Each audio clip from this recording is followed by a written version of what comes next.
Today it's a day which makes all of us very sad because the whole development goes in the wrong direction. Normally we should talk about the future, about how we can improve our living conditions in the European Union, and the other way around. We talk about to avoid damage. That is what I hear from the European leaders all over Europe. That's why it is a day which makes us very sad.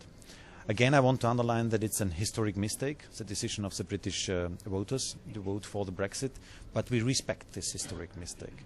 And now it's up to define what Brexit really means in reality, and Brexit is leaving the European Union. So we developed during the last decades thousands of detailed regulations which had the idea to limit the impact of borders of our daily life, of the daily life of citizens, to make our life more comfortable, more easier, more safe in the European Union. That was the idea of all these regulations, and the British people decided to leave this union.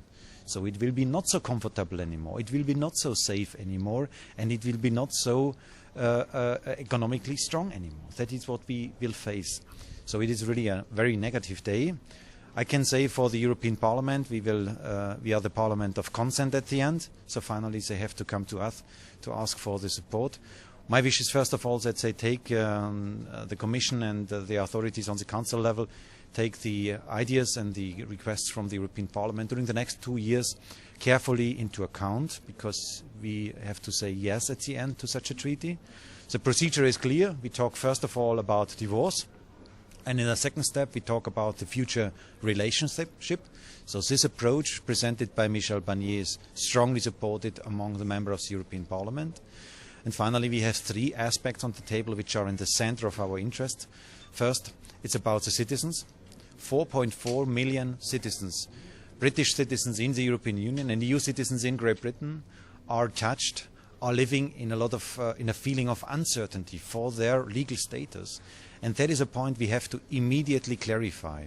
I hope that the British partners, that Theresa May, is not using these citizens and the uncertainty of these citizens as a political weapon. I hope that they will not do so. So we can immediately solve in a way that we can guarantee the legal status of these citizens to avoid uncertainty. The second point is about Northern Ireland.